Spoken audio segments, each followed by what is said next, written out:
नमस्कार दोस्तों, मैं डॉक्टर स्वप्निल सागर जैन निरामय होम्योपैथी के अपने इस YouTube चैनल पर आप सभी का बहुत बहुत स्वागत करता हूं।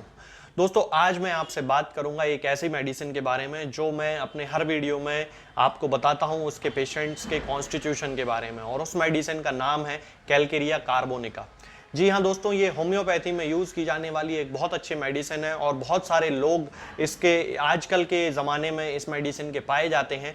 और ख़ास तौर से जैसे मैंने अपने पुराने वीडियोस में आपको बताया है कि कैलकेरिया कार्ब का जो पेशेंट होता है वो फैट, फ्लैबी और फेयर होता है, यानी कि गोरा होता है, मोटा होता है, थुलथुला पेशेंट होता है, उसका वजन थोड़ा सा ज्यादा होता है। तो आज हम इसके पूरे सिम्टम्स के बारे में बात करेंगे, इस वीडियो को अंत तक जरूर देखते रहें। तो चलिए दोस्तों शुरू करते हैं। तो कैलकेरिया कार्ब का जो पेशेंट होता है वो सबसे पहले जो होता है उसके मन में बहुत सारी चीजों को लेकर डर रहता है।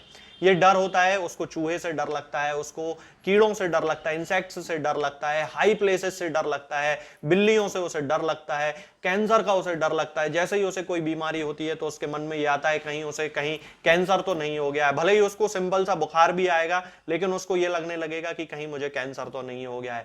इसके साथ साथ वो जब अपनी आंखें बंद कर लेता है तो उसे अंधेरे का बड़ा डर लगता है। अंधेरे में जाके वो अपनी आंखें बिल्कुल बंद नहीं कर सकता है, या रात को जब वो सोता है तो शुरू में उसे सोने में बड़ी तकलीफ होती है। ये जो पेशेंट होते हैं कैलकेरिया कार्ब के, ये बहुत ही ज्यादा हार्ड वर्किंग होते हैं, ओवर वर्किंग होते हैं। ये अपनी क्षमता से अधिक काम करने के बारे में सोचते हैं। इसके साथ साथ ओवर रिस्पॉन्सिबल होते हैं। उन्हें यदि कोई ड्यूटी दी जाती है तो वो उसको पूरे तन मन धन के साथ उसको पूरी तरीके से सफल बनाने की कोशिश करते हैं। और ज्यादातर ये जो पेशेंट होते हैं इनके दिमाग में जो है विभिन्न प्रकार की योजनाएं चलती रहती हैं कि इस काम को मुझे ऐसे पूरा करना है, और उनको ये लगता है कि उनका ये पूरा जीवन भी यदि वो काम करते रहेंगे तो उनको जो है काम करने के लिए समय जो है वो कम पड़ जाएगा। इस तरह से ये लोग ओवर वर्किंग होते हैं, हार्ड वर्किंग होते हैं, कंसाइंशियस होते हैं, यानी कि ये दूसरे लोगों को ऐसी कोई असुविधा ना हो उसके अनुसार ये काम करना चाहते हैं। हालांकि ये थोड़े जिद्दी होते हैं लेकिन ये डाउन टू अर्थ होते हैं। इसी तरह एडल्ट्स भी ऑब्स्टिनेट होते हैं और इसीलिए वो ओवर वर्क करते हैं, हार्ड वर्क करते हैं। अब हम बात करते हैं इसकी जेनरलिटीज के बारे में। तो यदि हम देखें तो आजकल के जमाने के लगभग 40% जो बच्चे होते हैं वो कैलकेरिया कार्ब बच्चों के अंतर्गत और उनके विभिन्न सिम्टम्स के साथ देखे जा सकते हैं। यानी कि उनको पसीना बहुत ज्यादा आता है। कई बार उनको जब बच्चे को बिस्तर पे सुलाया जाता है तो उसका जो तकिया होता है, उसका जो पिलो होता है, वो सिर में उसके इतना पसीना आता है कि वो पिलो उसका गीला हो जाता है। गर्दन में उसको बहुत पसीना आता है। दूध की वो वोमिट कर देता है। बच्चे को जैसे ही दूध पिलाते हैं थोड़ी देर बाद वो उसकी वोमिट कर देता है। इसके साथ साथ बच्चे थोड़े हैवी होते हैं, थुलथुले होते हैं, वजन उनका थोड़ा सा ज्यादा होता है, एकदम गोरे बच्चे होते हैं। उनके सिर के जो फॉन्टानेल्स होते हैं, यानी कि सिर का ये हिस्सा जब आप यहाँ हाथ लगाएंगे तो आपको बच्चों में थोड़ा सा एक सॉफ्ट सा एरिया दिखाई देगा, वो फॉन्टानेल्स कहलाते हैं। तो इन बच्चों के जो फॉन्टानेल्स होते हैं वो फिलअप होने में यानी कि भरने में थोड़ा सा ज्यादा समय लेते हैं। तो ये जो सारे सिम्टम्स होते हैं ये सामान्यतः बच्चों में देखे जाते हैं। ये जो बच्चे होते हैं ये कोल्ड एयर और कोल्ड वेट वेदर के लिए ये जो है वो ज्यादा सेंसिटिव होते हैं। उनको जो सिम्टम्स होते हैं उनमें एग्रावेशन होता है कोल्ड वेट वेदर से, कोल्ड एयर से, मतलब ठंडी हवा से, ठंडे मौसम से उसको उनके जो सिम्टम्स होते हैं वो बढ़ जाते हैं। गर्म चीजों से उनको बड़ा आराम मिलता है। लेकिन हीट ऑफ सन या फिजिकल एक्सर्शन, यानी कि जब वो कोई फिजिकल एक्सर्शन करते हैं, कोई काम करते हैं या सूरज की रोशनी में जाते हैं, या बहुत सारे ऐसे पेशेंट होते हैं जो फुल मून के आसपास उनके जो सिम्टम्स होते हैं वो बढ़ने लगते हैं। वो लेफ्ट साइड की करवट पे यदि सो जाते हैं तो उनके सिम्टम्स जो हैं वो एग्रावेट होने लगते हैं। ये सारे इसके सिम्टम्स के एग्रावेटिंग फैक्टर्स जो हैं वो होते हैं। ऐसे बच्चे जो लगातार बहुत देर तक वीडियो गेम्स खेलते हैं या लगातार बहुत देर तक टीवी देखते हैं उनको एपिलेप्सी होने की शिकायत होती है, यानी कि मिर्गी की शिकायत होती है।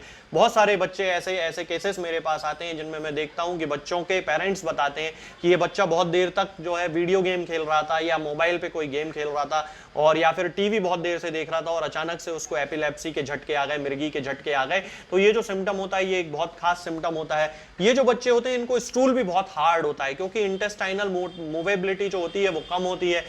इसके कारण से उनका जो स्टूल होता है वो हार्ड होता है। कॉन्स्टिपेशन की भी इनको शिकायत होती है। इसके साथ साथ वोमिटिंग जो होती है वो सोर एसिडिक वोमिटिंग इनको होने लगती है। कभी कभी दूध इनको बिल्कुल अच्छा नहीं लगता है और इनकी जो हड्डियां होती हैं वो सॉफ्ट होने लगती हैं। कई बच्चे देखे होंगे आपने कि उनकी जो पैरों की हड्डियां होती हैं उनमें थोड़ा सा इस तरह का कर्व आ जाता है। तो ये जो पेशेंट होता है ये खास तौर से कैलकेरिया कार्ब इसको दी जानी चाहिए। लोअर पोटेंसी से हमें हमेशा शुरू करना चाहिए 30 या 200 से, फिर धीरे धीरे हम उसकी पोटेंसीज बढ़ा सकते हैं। अब यदि हम इसके सिर की बात करते हैं, हेड की बात करते हैं, तो जैसा कि मैंने अभी आपको बताया कि इन पेशेंट्स को यानी कि कैलकेरिया कार्ब के जो पेशेंट होते हैं उनको पसीना बहुत ज्यादा आता है। सिर का पूरा पीछे वाला जो हिस्सा होता है, ऑक्सीपिट जो होता है, यहाँ से बहुत पसीना आता है, गर्दन से बहुत पसीना आता है।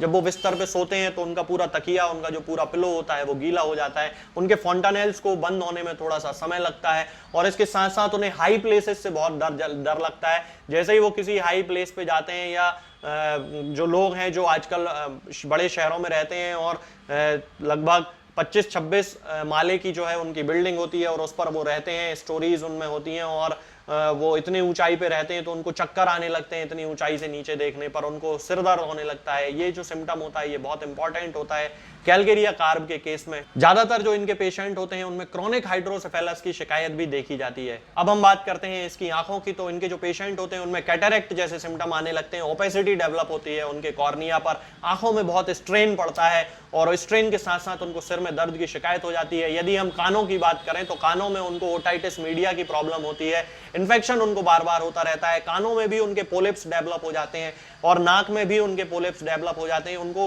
हे फीवर बार बार होता है, एलर्जिक राइनाइटिस की उनको शिकायत होती है, क्रॉनिक नेजल ऑब्स्ट्रक्शन की भी उनको शिकायत हो सकती है। अब यदि हम माउथ की बात करते हैं तो ये जो बच्चे होते हैं उनको लार्ज एडिनॉइड्स की शिकायत हो जाती है, उनको छाले बार बार होते हैं, उनका जो डेंटिशन होता है मतलब दांत निकलने की जो प्रोसेस होती है वो बहुत ज्यादा डिफिकल्ट होती है, उनको बहुत ज्यादा पेन होता है।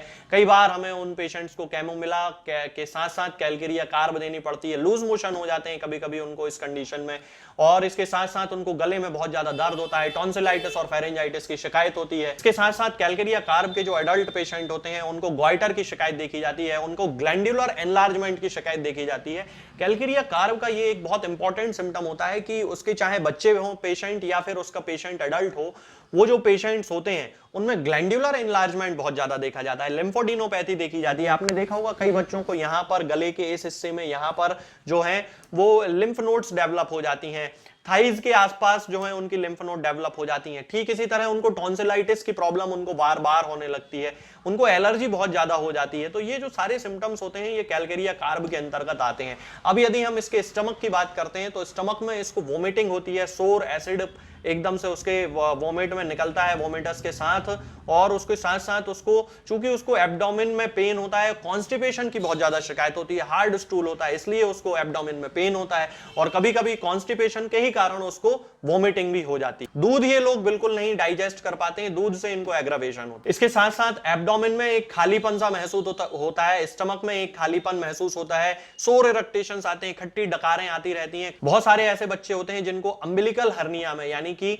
नाभि के आसपास होने वाला जो हर्निया होता है उसमें कैलकेरिया कार्ब बहुत अच्छा काम करती है। उसके जो इरेक्टेशंस होते हैं उनके साथ साथ उसके मुंह में खट्टा पानी आने लगता है। यदि हम इसके ब्लैडर की बात करें तो यूरिनरी ब्लैडर में इसको पोलिपस पाए जा सकते हैं। रीनल स्टोन की एक बहुत अच्छी मेडिसिन है और कोलिक रीनल स्टोन के कारण जो होता है उसके लिए भी कैलकेरिया कार्ब बहुत अच्छी होती है। इसके साथ साथ इसका एक बहुत खास सिम्टम है कि इसकी जो ओवरीज होती हैं उनमें ओव्यूलेशन की बड़ी प्रॉब्लम होती है, ओव्यूलेशन पूरी तरह नहीं होता है जिसके कारण पेशेंट में जो है वो इनफर्टिलिटी डेवलप हो जाती है। तो इनफर्टिलिटी के लिए भी कैलकेरिया कार्ब एक बहुत ही अच्छी मेडिसिन है।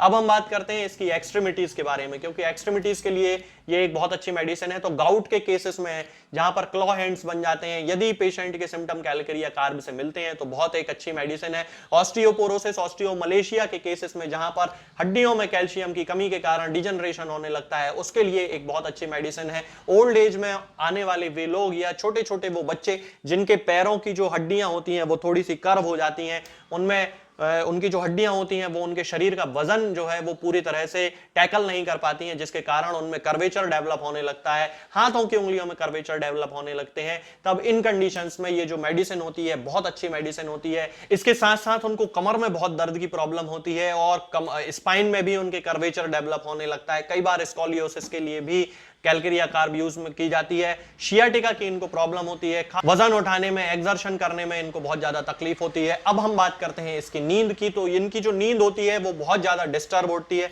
सोते समय भी इनके दिमाग में बहुत सारे विचार चलते रहते हैं, बहुत सारे आइडियाज आते रहते हैं, वो सोचते रहते हैं अब मुझे ये करना है, अब मुझे वो करना है। ज्यादातर ये जो पेशेंट होते हैं इसी कारण से ये ओवर वर्किंग होते हैं, क्योंकि उनके पास बहुत सारे आइडियाज हैं करने के लिए, बहुत सारे वो हवाई महल बनाते रहते हैं कि कल मुझे ये करना है, परसों मुझे ये करना है, फिर मुझे ऐसा करना है, फिर मुझे वैसा करना है। लिस्टलेस होते हैं, कहीं से कहीं तक एक काम से लेके दूसरे काम के बीच में कोई भी रिलेशन नहीं होता है, लेकिन उनके मन में विचार चलते रहते हैं। हम इन पेशेंट्स को शेख चिल्ली बोल सकते हैं, कर कुछ नहीं पाते हैं, ओवरवर्किंग होते हैं, काम कभी ये करने लगेंगे, कभी वो करने लगेंगे, परसिवेरेंस इनके अंतर्गत बिल्कुल इनमें बिल्कुल नहीं होता है, एक जगह ये टिक कर काम नहीं कर पाते हैं।